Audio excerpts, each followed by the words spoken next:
There's some stats out there that say the buyer by 2031 is going to be worth like $265 billion, the ransomware industry. I think now that people realize that data is pretty much the most important asset a company has, ransomware is absolutely taken off because essentially you're attacking the most valuable asset in that company. You don't need me to tell you that cybersecurity is big business. In fact, it's estimated to be worth around $160 billion. But that is likely to be peanuts compared to the value of cybercrime, which is estimated to cost the global economy a staggering $600 billion in 2022, nearly 1% of the global economy. And just one corner of that, ransomware, costs the same in damage and paid out fees as the entire cybersecurity industry. That's $160 billion. It's an unfathomably large number, bigger than many countries' GDPs. In fact, if ransomware was a country, it would be worth as much as Morocco or Kuwait.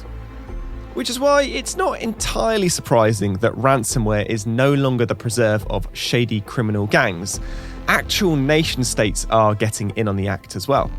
Up to 40% of ransomware attacks are now believed, though not proven, to originate from groups supported by nation-states. By far the largest, 75%, have ties to the Russian government, a statistic brewing long before the war in Ukraine. Those are the headline stats, and they are mind-boggling. They left our producer staring at his screen blankly, even without the need for a hacker to lock him out of his files. And that is what we're going to be exploring this week. The shady world of ransomware and what international organisations can do to protect themselves.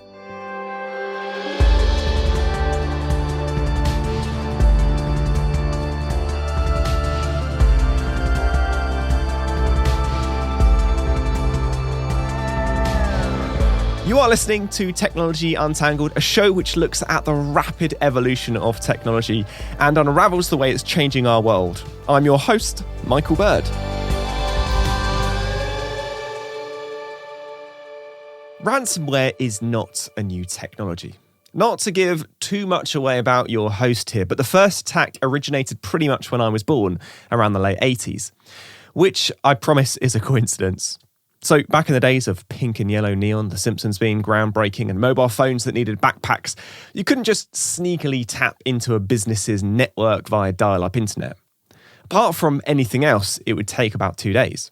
No, back then you had to be hacked through the mail. The first ransomware attack was the charmingly named AIDS Trojan or PC Cyborg virus, which you had to install yourself via an infected floppy disk.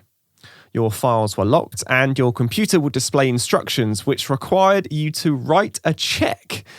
Remember those? For $189, mail it to Panama and wait for the password in the mail. Once the check had cleared, not exactly speedy. Then in 2010, Bitcoin arrived. And for cybercriminals, life became a Wolf of Wall Street montage of yachts, champagne and fast cars because the problem of collecting the payment had been solved. Now you could theoretically move money anonymously, instantly all over the world, all via the infected computer. Genius. And that brings us to today, and the ludicrous amounts of money that changes hands as our companies are brought to their knees by online gangs, individual hackers, or even nation states. Zerto is a cybersecurity firm which specialises in disaster recovery and providing protection across platforms from cybersecurity attacks, including things like ransomware. Chris Rogers is one of their technology evangelists, which basically means his job is to know a lot and be very enthusiastic about cybersecurity. Well, who wouldn't be? People have spent hundreds of millions of dollars over the years trying to keep data safe, back up, disaster recovery and things. And normally they were for things like logical corruptions or power outages or, hurricanes, things like that. But, ransomware has really changed the game in terms of what we need to think about, for backups and disaster recovery now. It's really has changed the landscape completely. Geography now doesn't matter, right? As long as you've got a data center connected by a wire, which obviously they all are, it doesn't matter about where you're located, right? It attacks everybody. And the scale that they can attack at is, huge. What sorts of people, companies, individuals are instigating these attacks? Is it nation state? Is it classic kid in a bedroom? All sorts of people. Yeah, I mean, honestly, from kids in bedrooms to playing around, and you can even download like ransomware as a service. Like you can actually get like ransomware as a service. You can go and hire someone, and they'll try and encrypt some ransomware, and you can even do that right on the dark web. That's available. That happens. You can even download ransomware kits on the web, right? And you can create your own ransomware and send it off and figure it out. And from little kids in their bedroom, and I'll say little kids, but teenagers and people doing very small things and trying to do things, all the way through to state-sponsored attacks, and I suppose to a degree part of cyber warfare in a way, right? If you can attack critical national infrastructure and take it down, that is something that could be very valuable in cyber warfare. The idea of ransomware being a form of cyber warfare rather than cybercrime is quite an interesting one, especially when we talk about nation-state actors. Organisations are finding themselves on the front line against hostile government-sponsored agencies who either want their cash or want their information, or who just want to cause problems. And when nation-states become involved, it becomes an issue of national security with military involvement.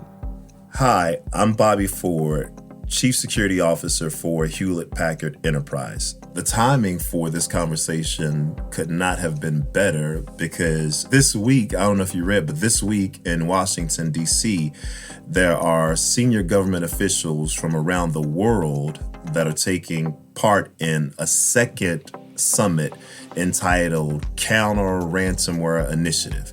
So there's a CRI Counter Ransomware Initiative Summit taking place in DC, and they're looking at the threat of ransomware and what public-private partnerships can do in order to address ransomware. So the question has to be, why ransomware? Why is it taking off the way that it is? I think that if I'm an adversary, if I'm an attacker, the reason why I'm so attracted to ransomware is because it's an easier way for me to monetize my hack. In prior days or previous times, you would have to steal the data. And then once you steal the data, you would then have to sell the data. And then once you sell the data, you got to collect the money from the individuals that you sell the data to. But it's much easier for me as an adversary to just not even steal your data, but just to disrupt your data and then charge you a fee to no longer disrupt your data or to give you the keys to unencrypt that data that I've encrypted. There are certain reports that say that companies paid in excess of $1 billion in 2021, had like payments processed in excess of $1 billion in order to pay ransomware fees. And that doesn't include the companies that didn't report it. So you can only imagine there are certain organizations that would never report that because they would have a reputational hit. So it's very attractive for attackers. And then the onus becomes on the organizations to make sure that they've thought about it, that they've scenario planned for it, and that they have the controls in order to detect it and then the resilience in order to recover from it. And Bobby doesn't just talk the talk. He happens to be a former US military cybersecurity and digital defense specialist. So he knows what he's talking about.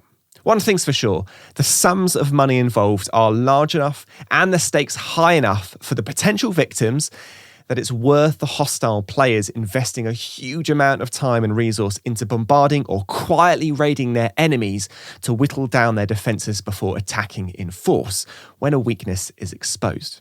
I know, that's a lot of military metaphors, but we're not done with them yet because another acronym that regularly pops up when talking about ransomware, Advanced Persistent Threat, or APT. George Webster is the Chief Security Architect for HSBC, which is probably about as daunting as any job in cybersecurity can be. I don't want to jinx it by saying he knows everything there is to know about cybersecurity, but he does know a lot, like a lot. So just what is an APT and why should we care? It's an interesting one because it came from the US military and it actually came from the US Air Force. And it was a way to describe a threat that they're seeing that wasn't your standard criminal, like snatch and grab. They were persistent. They were constantly, they were taking their time. It was very methodical. And if it takes them 5 years, it takes them 5 years. They're more or less the attackers who are using the intelligence cycle. And so that's really where it came, that term comes from. People will say, oh, it's nation state activity. Well, that's not really true either. It's not necessarily nation state. There are many highly sophisticated criminal actors out there. Perhaps the most famous and sophisticated hacker team in the world is the Lazarus Group, an organised crime unit with ties to the government of North Korea, who have been responsible for dozens of multi-million-dollar cyber hacks over the years. Whilst the group aren't officially recognised as part of the government in North Korea, they are rumoured to have a literal military designation, the 414 Liaison Office, which does kind of sound like they'll write you a nice letter. But in fact, they are more likely to write a letter demanding millions of dollars to release your encrypted files. Among the most famous attacks they've been attributed to are the Sony Pictures attack of 2014, which saw personal details of 4,000 staff and thousands of files, including unreleased films, leaked. They were also responsible for the WannaCry attack of 2017, which saw 200,000 computers affected with a self-replicating malware, which demanded $300 in cryptocurrency to unlock the contents. Incredibly, in that case, the virus spread using code rumoured to have been stolen from the American NSA and auctioned off by a group called the Shadow Brothers. It's all getting very James Bond, isn't it? But possibly their most famous attack, and the greatest advanced persistent threat attack of all, was made legendary by the Lazarus Heist podcast from the BBC World Service, a personal favourite of mine. In 2016, the group was responsible for the theft of $200 million from the Bangladesh bank, using weaknesses in the SWIFT banking system, spirited away in the crypto blockchain. The group tried to steal an extra $800 million, but was thwarted in most of his attacks. George Webster wasn't there, but he was close by. It was my friends that were actually even wrote the paper for the Lazarus. It was quite fascinating. We were even, when he was writing the paper, he was visiting me and we were hanging out in Amsterdam right before the release. Can you talk through that a little bit? That's fine. We can talk about nerdy stuff. So I don't want to run afoul because it's been, there's these things are constant. And that it's definitely been many years since we've looked at it. But if you think of the nation state, right? They have issues with sanctions. They have issues with acquiring money and purchasing goods and services all across the world. So what is the intention of that organization?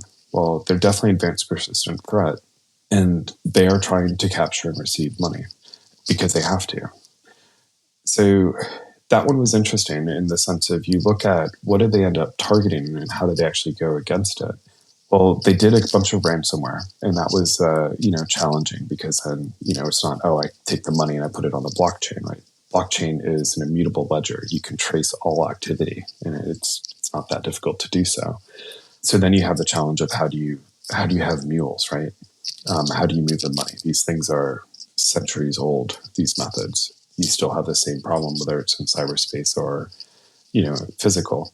But they looked at it and they said, well, okay, if we want to get and go into a different direction, maybe we can pop the Swift node, this connection. And so it was, again, it was a router or a device or a firewall that was in Bangladesh, and they were able to exploit it, which was able to allow them to achieve their aims. And, when you deal with cybersecurity and people say, oh, well, it doesn't matter, this is just sitting over there, what's the threat to this? And you say, well, it's on the network. Everything is a risk, and it's all equal. It's all level playing field. And, you will have these arguments like, well, what's the risk to my arm or my region? I control Europe. What is my cyber risk in Europe? Well, if you're part of the corporation, your cyber risk in Europe is the same thing as your cyber risk for your Asia group, which is the same risk as how Bangladesh is functioning, right? And that highlights the core of the issue. The problem with ransomware isn't that it's particularly high tech. Actually, it's not really that high tech at all. It's just driven by smart humans taking advantage of human flaws. And human flaws can't necessarily be factored against. Here's HP's Bobby Ford again. I miss the days of attacks happening via passwords being left on Post-it notes, because at least I had physical security controls in place to prevent that from happening. So chances, are that some random wasn't walking in off the street, going directly into the office building, getting past the security guards, getting past badge control access, going on the elevator, going up, right? And going to your desk, pull the password down. So I miss that days. What we see now is, because you have 38 different passwords that you have to remember, you typically use the same ones. And chances are you're using it for some type of application or some type of platform that doesn't have the same investment in security that a large organization can have. And so once I compromise your password there, I just, start password spraying. And that's why it's really hard to detect, because most of the breaches that are occurring using some form of credential stuffing. Right? Like if you do nothing else, you do MFA, and it sounds so simple, but it stops so many attacks. So you can still continue to use the same password everywhere. But if you enable MFA, then there's that second factor, and it's hard to compromise that. Anyone that I coach or anyone I give counsel to, I'm like, listen, dude, you're in the security profession. You are one click. You're one employee clicking on an email away from being unemployed. Clicking on that email could lead to a ransomware attack. Human working patterns, human psychology, and human weakness are at the core of ransomware success. After all, even back in the early days of ransomware in the 1980s, we could be relied on to stick any old floppy disk into the mainframe of a major business and just start poking around. And that inability to judge or threat or pay enough attention to our security, unfortunately, hasn't really changed. And nowhere is that more keenly felt than in the world of financial services. You probably won't be surprised to know fintech firms have their hands full when it comes to cybersecurity. After all, there aren't that many companies with that much money and that much personal information and that many global offices and nodes just waiting to be tapped into given enough time and energy. So I wanted to know what an average day looked like for HSBC's George Webster.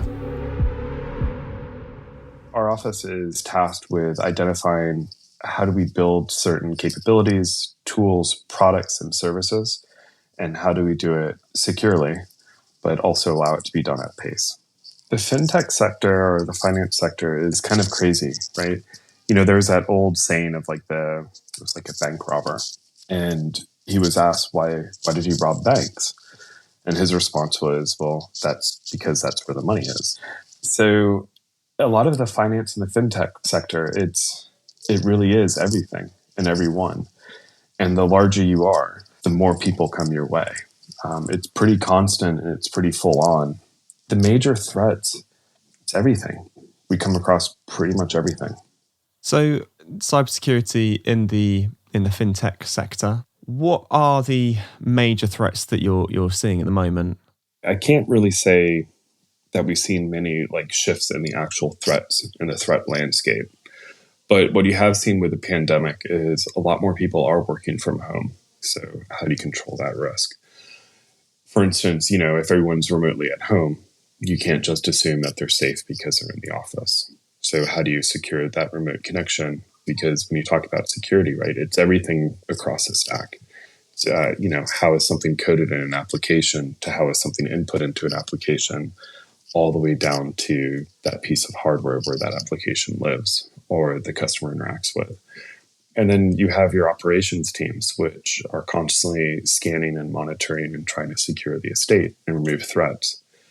Again, a lot of them are now potentially remote, or you might have an office where people aren't allowed to go in. So how do you do that when the guy might have a laptop on a box of books with 2 and 3 year olds running around crazy? And how do you manage the stress and that pressure? That's what we've really seen. Not so much the threats, it's just the evolution of the ways of working. Okay, so let's just take a quick pause and take a quick step back. We've talked about the ways in which companies can leave themselves vulnerable to attack. But what does a ransomware strike actually look like? Here's Zerto's Chris Rogers. Loads of companies that get hit with ransomware, they're not sat there with their firewalls open onto the internet, and they have cybersecurity strategies, and they've again spent a lot of money and a lot of time developing these over time, right, and making sure that they're protected as they can be. There are vulnerabilities in technology, but actually the people were easier to hack, if you will. And so social engineering is a big thing, phishing is a huge thing. I'd say a lot of the time it comes down to users downloading files or opening emails or clicking links that they shouldn't do. So that's kind of like the trigger point. But then it depends on, there's hundreds and thousands of ransomware strains out there. There's not just one ransomware, right? There's loads of different people doing loads of different ways of doing things. So some will, immediately when you click whatever you've clicked on, it will automatically encrypt the files there and then they ask for their money straight away. Some sit in the infrastructure for a period of time and kind of wait until they want to trigger it. And some actually are very targeted. So some of the attacks will be actually, we're going to infect, let's say a company, let's say Amazon, for instance, or someone who sells on Amazon. They're going to wait till Black Friday, right? Because that's their busiest trading day. They know it's going to have the biggest impact. Therefore, they know that they're more likely to get a payment almost straight away. Yeah, so payment is quite an interesting one. And it does raise an interesting moral dilemma because you're basically having to reward bad behavior and admit defeat. If most of us got our bike stolen from outside our house, we'd be pretty rightly annoyed if we got a letter through the post offering to sell it back to us for twice its value. But that is exactly the moral dilemma that hundreds of thousands of organisations and individuals face every year. Except, well, unlike a bike, the data at stake is worth millions, if not billions of dollars. And unlike a bike, well, you can't just go and buy a new one. It's something that HP's Bobby Ford has spent a lot of time thinking about because it literally can be a matter of life or death for an organisation and its staff. A lot of organizations don't want to talk about whether or not they'll actually pay ransom. I've had some very heated discussions on whether or not you would pay. And I think it's easy. You can go to LinkedIn and see like different threads of people talking about it. I think it's easy to say, we will never pay. That's easy to say. And then the way that I always respond back to that with, okay, then let's say that you're a CISO at some hospital and your network has been taken down by ransomware, and you have some 6-year-old boy that's on some life support system, and the system is about to go down because, you have some type of interconnectivity with the internet, and you have the real threat of that. And there's an individual that says, if you give me 30,000, I'll let you get back online. To me, it's hard to be able to justify that position of I'll never pay your ransomware when you talk about how it could impact someone's safety. Like, I just don't know how you could easily say I'll never pay your ransomware. Well, if you have an individual, some diabetic that's trapped in some elevator that has online connectivity and it's going on hour 4, it's hard. So I think you got to have that conversation on how you would pay the ransom. So, do most people eventually pay? Well, unfortunately, yeah, they do, according to Chris Rogers, because they don't really have a choice. Oh, absolutely. Yeah, it's probably more popular to pay than it is to not pay, right? Because the cost of ransomware is huge. So again, like some boring stats, but we've got the average length of disruption for a ransomware attack is 21 days. So if you take, your business, and if you lost 21 days, almost a month worth of trading in your business, and take, 10, 12% of your revenue out of your business, suddenly like, $500,000 or $1 million for a ransom is pittance compared to what an organization or an enterprise would lose in that. So actually it's better for them just to pay. But yeah, obviously, from a Zerto's perspective, we want to avoid people from paying, rather invest your 500,000 or your $1 million, whatever, into recovery technologies and things that's going to actually help your business rather than paying cyber criminals. Because, the more everyone pays, the more profitable it becomes for them. Therefore, the problem gets bigger, right? So it's kind of that catch-22 that people are going to do it because there's money in it. And it does get worse because generally speaking, when your files are locked by attackers, they are locked, all in capitals. From what I understand, it's essentially impossible. Like once your files are locked, it's essentially impossible to unlock your files, decrypt your files. Yeah, I mean, there are kind of like not-for-profit organizations out there and kind of things that try and create decryptors and things like that. But essentially, if it takes you 2 weeks to recover that data, you've got 50,000 employees or whatever it might be that can't work for 2 weeks. You can't trade for 2 weeks. Critical systems are locked out. That's probably not going to be good enough. It's great if they've managed to help you, and great if they've already got something that can help you in place. Maybe they've worked on something from a previous ransomware attack and you get hit by the same one. They might have something already kind of there to help you, but it's not guaranteed, right? Okay, so you've been attacked. It could be by North Korea, or it could be by some kid in North Dakota. Either way, they want your money. So, other than being careful what emails you open, what on earth can you actually do to stop ransomware attacks, or at least protect from them? Well, there are 2 options. Number 1, you can change the way that you look at cybersecurity. Here's Bobby Ford. I've often discovered that there are some organizations that still believe that security is an additional duty. And so they tack it onto someone's job. And I think that in this day and age, you need to have a dedicated, mature leader that's responsible for security. And then once you do that, you then charge that leader with assessing the environment and assembling a team that then develops, implements, maintains the strategy for securing the organization. And it's also critical too that they recognize the difference in having a mature security program versus having a mature risk management program. And hopefully we're all growing from security programs to risk management programs. And the reason why I think that's so important is because I think that fundamentally we have to understand that you can't secure everything, but you can manage the risk. And I'll use an illustration, and I've used this illustration before, but for me, it really, it speaks to the difference between risk management and security. If I were to invite you into a room, Michael, and I said, secure this room, you would say, okay, you would kick everyone out of the room, you would lock all the doors, and then you would close all the windows, and you'd say, okay, Bobby, the room is secure. But then I'd say, okay, that's great, Michael, but we actually need to use the room. So there's no purpose, there's no function of the room. But if I were to invite you into the room and I said, hey, Michael, I need you to identify the most significant risk in this room and then deploy a control so that we reduce it. You come into the room, you say, you know what? Those locks on the doors are pretty old and anyone could kick them in, so we need to deploy better locks on the doors. Then you say, you know what? There are no shutters on the windows, so anyone could look into the room, and we may be talking about or have discussions in here that we don't want everyone to be aware of. So let me deploy some shutters on the windows so that we can close and open those. And you methodically walk through this process of identifying what the risks are and then deploying controls to reduce it. I think that's the shift that has to happen between security and risk management.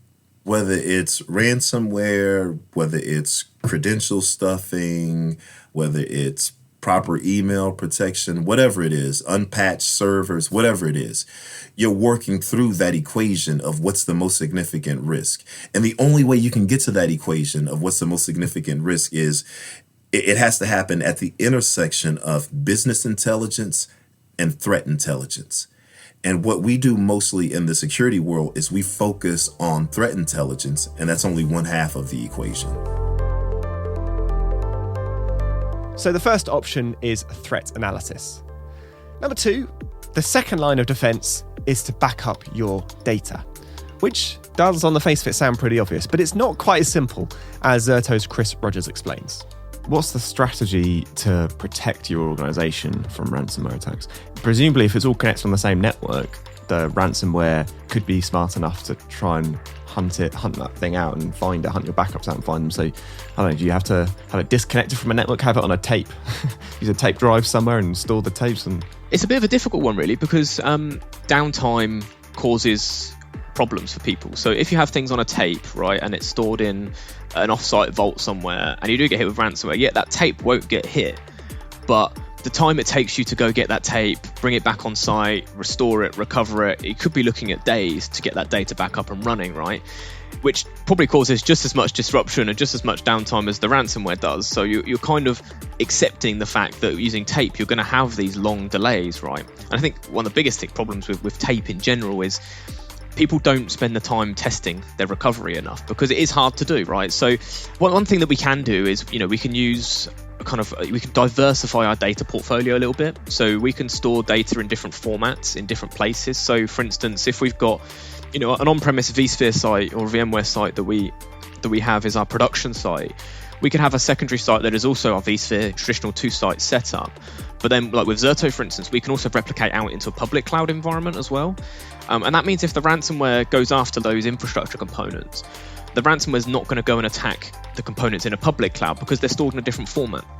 And they've got different identity as well, right? So different usernames, different passwords, different domains even potentially.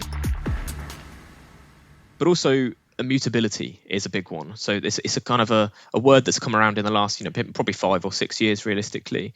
But having something that no one else can touch, right? No matter, even if you're, the king, you have every single access going, there's a time lock on that means that no matter what you want to do, no one can delete it, right? So even if I'm an admin of the Zerto system, that's stored out in a public cloud or in wherever you want to store it, that's got a lock on it for a certain period of time. So that's kind of our I like to think of it as like the break glass copy, like if everything else fails, then we've got this break glass copy that no one else can touch, right? So we can store it in public cloud in place where we can get it quicker, easier access, lock it down with immutability and that type of thing. So, but actually, for most organizations, if you meant that the rate of change is massive. So is a day-old backup still suitable for business SLAs now to be able to recover from? Like, if a company of the size of, Bank of America or whoever it is, and hundreds of thousands of employees, if you said to all of those people, you've got to work an extra day because we lost your data from a day, everyone's going to be really annoyed, right? So at Zerto, what we have continuous data protection, which means that we can recover from ransomware attacks 5, 10, 15 seconds before an attack happens and get your environment back up and running in minutes, which is, that's the kind of the level of SLA people want, in organizations these days. The best way to defend against ransomware is a multi-pronged approach of making sure everyone is vigilant, multi-factor authentication for when they are not, knowing the risks, and preparing for when the worst happens. But there is another facet to protecting yourself against hackers. And that's to know your enemies. As we've already seen, ransomware attackers are innovative, hardworking professional people.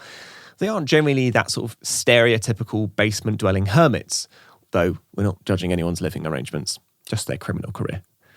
Hackers have a community, and they have links to the outside world, and exist out in the open. They wear suits, travel to work on trains, and like everyone, buys overpriced coffee. So that means if you move in the right circles, you can meet them. And when you get to know them, you might just be able to beat them, as George Webster explains. Have you ever had a conversation with or met anyone who has, I can't think of the best way to phrase this, but like attacked an organization? I have done it. It's quite fascinating because it's a really hard one. I think there's a level of respect, frankly. You can even see it when you go to these hacker conferences. You'll see people on both sides, like having a beer together and enjoying time. It's in a lot of ways it is becoming, fairly professional, right? These criminal organizations, it's not the lone wolf. I mean, they are skilled, sophisticated individuals, highly educated, highly trained. And the same thing on the defender side. And I think there is definitely a level of mutual trust and just kind of fascination in how it works is the best way to describe it. Do you think, as a cybersecurity professional, you'll ever have a chance to put your feet up, grab a pina colada and relax? I wish. I definitely need one after this week. No, I think it's forever, right? Like, what are some of the oldest professions? And it's, a family-friendly program here, so I won't list out the first one, but the second one were basically spies, right? And same thing with criminals. Like, how long have been people trying to go after and rob a bank or steal money or conduct a criminal activity, right? Like, that's as old as time, right? So I don't think we'll ever stop. The defenders get a little bit better, then the attackers get better. It's this constant evolution, which is what actually makes it being really fun. because you're constantly on your toes, and what you did 2 years ago may or may not even apply anymore. As Sun Tzu once said in The Art of War, if you know the enemy and know yourself, you need not fear the result of 100 battles. If you know yourself, but not the enemy, for every victory gained, you will also suffer a defeat. If you know neither the enemy nor yourself, you will succumb in every battle. I just Googled that. Nice, isn't it?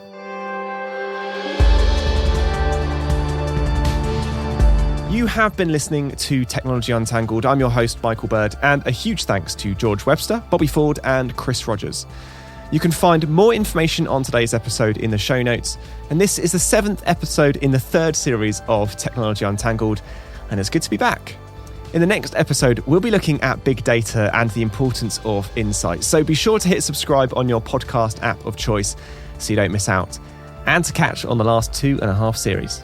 Today's episode was written and produced by Sam Datta and me, Michael Bird. Sound design and editing was by Alex Bennett, with production support from Harry Morton and Alicia Kempson.